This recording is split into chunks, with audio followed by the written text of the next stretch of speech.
வணக்கம்.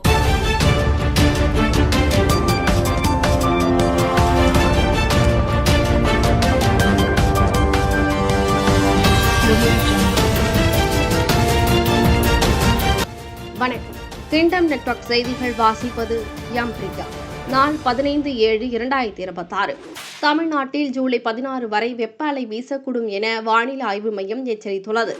தனியாருக்கு இணையாக ஆவி நிறுவனத்தின் செயல்பாடுகளை மேம்படுத்த வேண்டும் என்று முதலமைச்சர் விஜய் அறிவுறுத்தியுள்ளார்.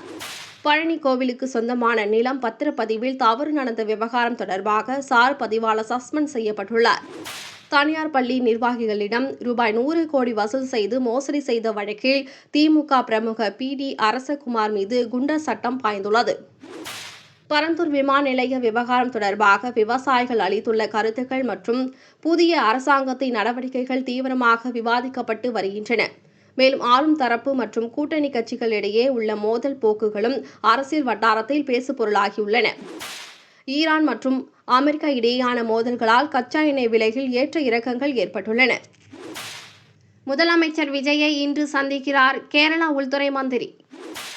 இந்திய பங்கு சந்தை கடும் சரிவு. இந்திய பங்கு சந்தை சரிவை சந்தித்ததால் முதலீட்டாளர்கள் நஷ்டம் அடைந்தனர். தமிழகத்தில் 15 புதிய CBSE பள்ளிகள் தொடங்க பள்ளி கல்வித்துறை அமைச்சர் ராஜ்மோகன் தடையில்லா சான்று வழங்கியுள்ளார்.